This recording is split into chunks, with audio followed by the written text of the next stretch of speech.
जय श्री केदार। हेलो दोस्तों, पहले तो आप सभी को मेरा प्यार भरा नमस्ते, प्रणाम, शव सौली। कैसे हैं आप लोग? आशा और उम्मीद करती हूँ आप लोग भी स्वस्थ होंगे, मस्त होंगे। मैं भी स्वस्थ हूँ। और आज के ब्लॉग की शुरुआत हो रही है मेरे फिर दिन के 1:30 बजे से। और आज का मौसम अगर बताए तो ऐसा हो रखा है, गांव का नज़ारा इस प्रकार दिखाई दे रहा है। रात भर बारिश रही और इस समय महादेव की कृपा देखो तो, महादेव की कृपा देखो तो बिल्कुल खिली धूप लग रखी है। और आज फिर जा रहे हैं हम शिव पुराण कथा सुनने, और कथा सुनने जा रहे हैं। और मेरे साथ आ रही हैं फिर मेरी सासू जी, आज दीदी जी भी आ रही हैं और सभी आ रहे हैं। और सूर्यो देवता, चंद्रमा देवता, वसवो देवता, रुद्रा देवता, आदित्या देवता, मरुतो देवता, विश्वे देवा देवता, बृहस्पतिर्देवतेन्द्रो देवता, वरुणो देवता। ओम चत्वारि श्रृंगारयो अस्य पादा, द्वे शीर्षे सप्तहस्तासो अस्य, त्रिधा बद्धो वृषभोरोरवेति महो देवो मर्यान् आविवेश। नमः शम्भवाय च मयो भवाय च, नमः शङ्कराय च मयस्कराय च, नमः शिवाय च शिवतराय च। अदितिर्जौरदितिरन्तरिक्षमदितिं माता स पिता स पुत्रः विश्वे अतो जीव शरदः शतं यो शान्तिरन्तरिक्षो शान्तिः, शान्तिर्ब्रह्म शान्तिः सर्वभो शान्तिः, शान्तिरेव शान्तिः सारा शान्तिरेव। शान्ति शान्ति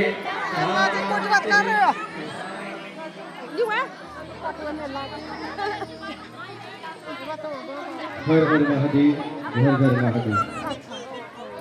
और आज हम सब कथा के तृतीय दिवस में प्रवेश कर चुके हैं।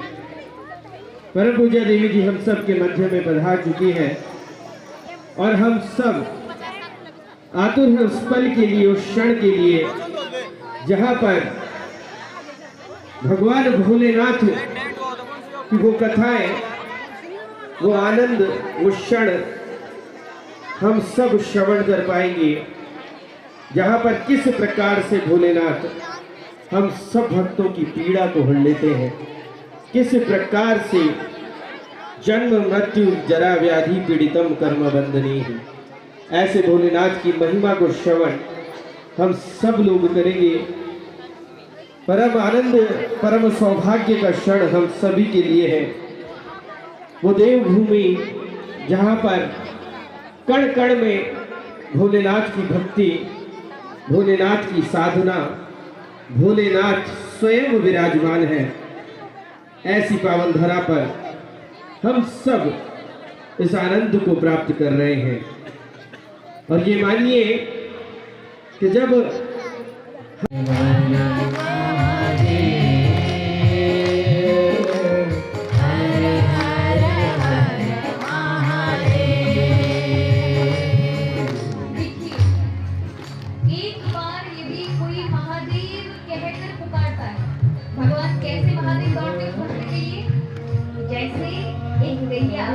तुरंत ब्याही वो अपने बच्चे को कितना प्रेम करती है, कितना करती है, उसको छोड़ती नहीं है, उसकी गंदगी को, उसके मल को साफ कर देती है।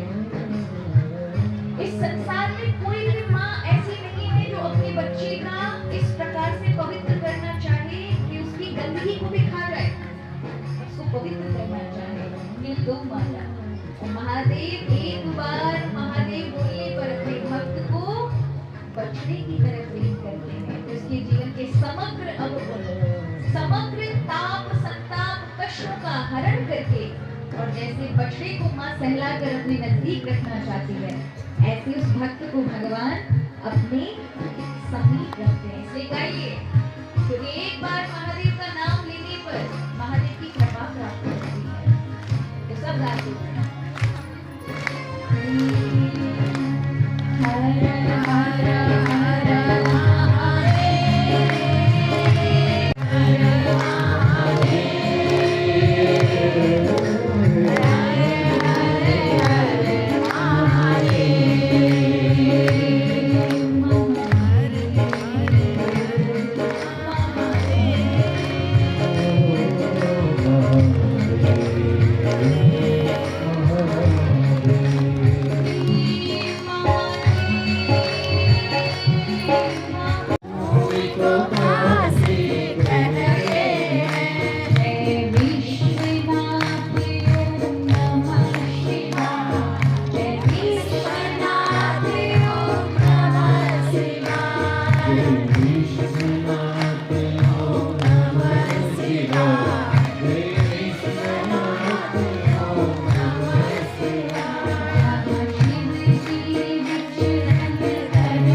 जिसके कारण नारद जी एक जगह ठहर नहीं सकते थे, वहां ठहर गए और कई वर्षों तक तप करते रहे, उस श्राप का असर नहीं हुआ। और ऐसा उस जगह का वातावरण था कि इंद्र ने उनकी तपस्या में विघ्न करना चाहा, कामदेव को भेजा, लेकिन नारद जी काम को जीत लिया, क्रोध को जीत लिया, लोभ को जीत लिया, यानी कामदेव पर क्रोधित नहीं हुए, उनकी स्त्रियों पर मोहित नहीं हुए, क्रोध भी नहीं किया, तो अहंकार हो गया उनको।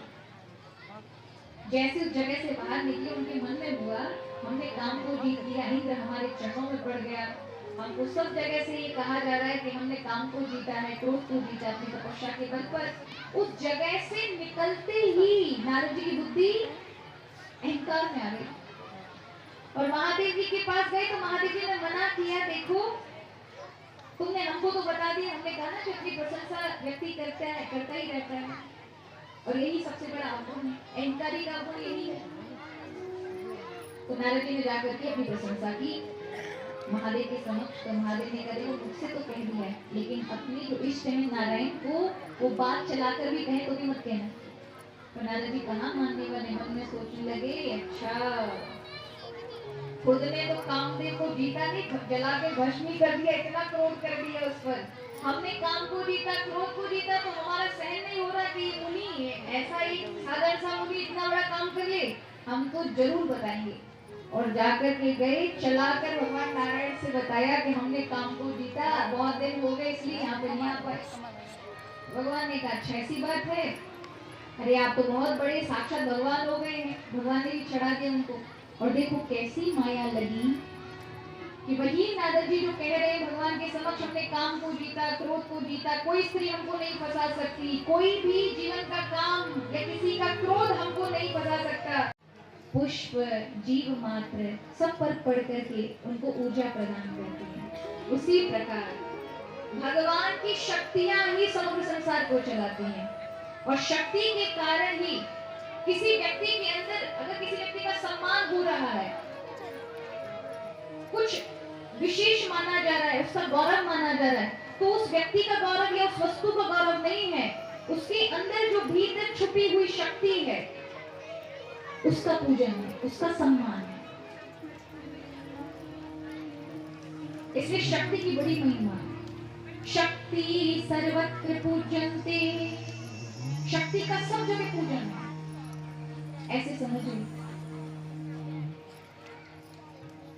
यदि आपके जीवन में कुछ विशेष है जिससे सबका कुछ न कुछ विशेष कल्याण हो रहा है, आपका कल्याण हो रहा है, तो आपका सम्मान होगा उस वस्तु के कारण, उस ऊर्जा के कारण, शक्ति के कारण।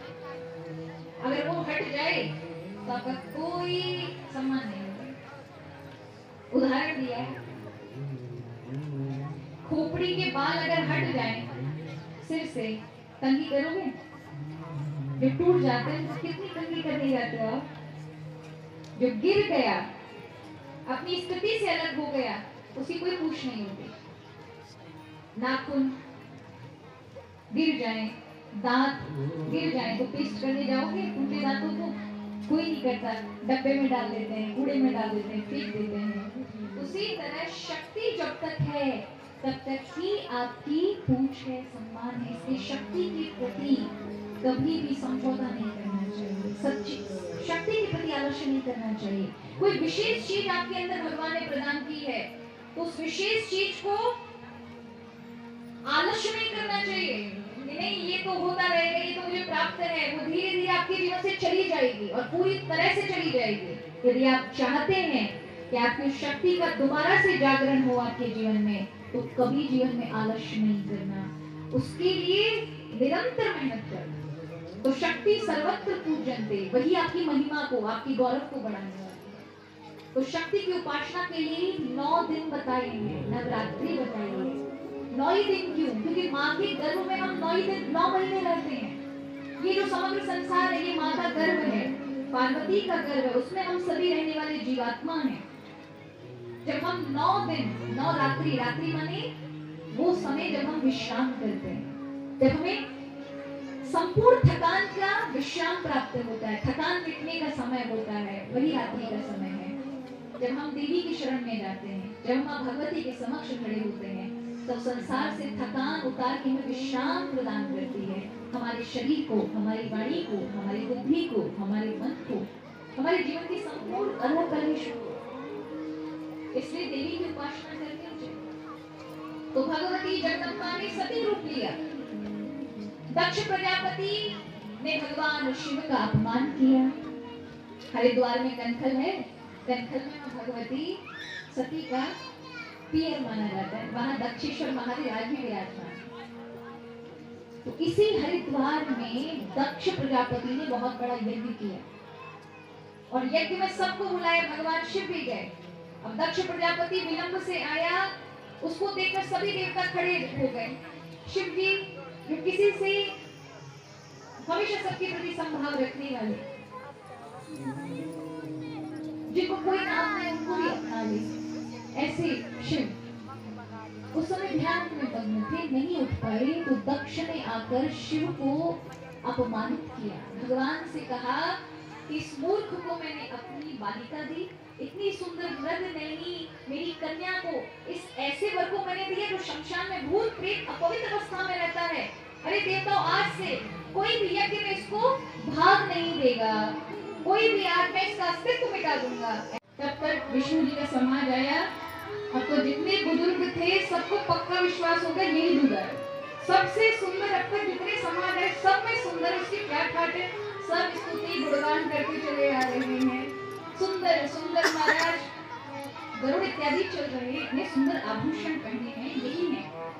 पर किसी की हिम्मत नहीं हो रही थी, उनकी मुस्कुराहट से लोग बावले हुए जा रहे थे। तब तक एक बुजुर्ग आके कहते मैं पूछ के आता हूँ। और भगवान विष्णु से जाके पूछते क्यों जी आप ही हमारी बिटिया की दूल्हा हो? भगवान नारायण कहते नहीं, हम तो उनके मित्र हैं। अरे खुशी का ठिकाना नहीं रहता। जब मित्र, नौकर, चाकर, पुरोहित जी इतने सुंदर हैं, अब तो बस उन्होंने, भगवान ने मुस्कुरा के कहा अब जो आने वाले हैं ना वो आपके दूल्हा सरकार है, तो तैयारी ज्यादा रखना। सब तैयार हो गए महाराज, अब जो आने वाले वो दूल्हा जी। और जब इतना सब कुछ देख लिया तो और ज्यादा हलचल बढ़ जाती कि देखे तो सही अब कैसा क्या होने वाला है। यहाँ पर सभी बारातियों को पहले सब कुछ सुंदर सुंदर स्वागत किया गया। अब बाराती जो देवता थे वो कहने लगे भैया जल्दी जल्दी दो। उन्होंने कहा क्या पीछे कुछ और रह गया? बोले पीछे वालों की बात मत करो, पहले हमारा कर दो। तुमको पता है पीछे वाले आगे तो वो भी ये मिल रहा है, वो भी नहीं मिलेगा। तब तक महादेव का समार आना चालू कर देता है। बम बोला बम बोला बम बोला बोलते हुए भूत प्रेत आ रहे हैं, कोई उड़कर आ रहा है, कोई जमीन खोद के बाहर निकल रहा है, कोई 10-10 मुख वाला, कोई किसी के एक मुख नहीं, कोई कंकाल से चला रहा है, कोई 10 पेट वाला आ रहा है। जैसे ही हिमाचल वासियों ने देखा महाराज, कई तो बेहोश ही हो गए, कई ऊपर से ही गिर गए, कई अपनी जान बचा के भागे। और जो बेचारे बुजुर्ग खड़े थे उनके तो हाथी घोड़े भाग गए महाराज, जो उनको लेकर आए थे। अब आपस में एक दूसरे को पकड़ लेते हैं, कोई जाना नहीं, कहीं भागना नहीं। तब तक भूत प्रेत के बीच में आकर महादेव पूरी नगरी को भूत प्रेत ले लेते। तभी एक बिना मुंडी वाला भूत आकर के बुजुर्गों से जो खड़े थे स्वागत के लिए आंखें बंद कर लेते हैं, उनसे आकर उनको हिलाकर कहता है, क्यों जी भोजन की व्यवस्था कहाँ पर है और ठहरने की व्यवस्था कहाँ पर है? ये देखकर तो बुजुर्ग ही बेहोश हो गया। मदद चार बोलते हैं हम तुमको ज्यादा भोजन कराएंगे, ज्यादा जगह पर ठहराएंगे, हमें कुछ मत करना। पर आप विश्वास मानिएगा, शिव भूत प्रेत है, किसी ने भी किसी को इतना सा भी कष्ट दे दिया, हाँ लोग डरे, लेकिन जैसे ही महादेव पहुंचते हैं सब अनुकूल हो जाता है वातावरण, क्योंकि हिमाचल आकर के उनका स्वागत करते हैं। नैना देवी देख करके महादेव के स्वरूप को देख करके अपनी थाली फेंक देती। तो शिव के घर कहते हैं, ये देखो सास ने बहुत बड़ा अपमान कर दिया, प्रभु आप महादेव हैं, आपने इतना अपमान कर दिया, आपके मुंह पे थाली फेंक दी और भाग गई। महादेव कहते हैं, देखो महादेव से सब होना सीखो, अपमान को भी पीना सीखो। महादेव कहते हैं, मेरी सास ने बहुत अच्छा किया, मेरा सम्मान जानती है। अरे जिसके माथे पर चंदा हो, जिसके तीसरे नेत्र में अग्नि निकलती है, उसको क्या दीपक दिखाऊं? अरे जिसके माथे पे गंगा जी बहती, उसको एक लोटा जल क्या चढ़ाऊं? इसलिए इस भाव के कारण वो मेरा सम्मान, इतना बड़े सम्मान का क्या सम्मान करूं, इसलिए नहीं किया। उसको भी शिव ने सम्मान समझ लिया। यहाँ पार्वती से आकर के माँ कहती है, ये तूने क्या किया? प्रभु तेरा माई के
बाकी बगल से शोभा देती है, विराजते हैं इसके पीछे क्या सब किया है पार्वती जी ने, तो पूछते हैं।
अब पहुंच गए हैं हम मंदिर से और आज की बहुत अच्छी प्रवचन सुनाए व्यास दीदी ने।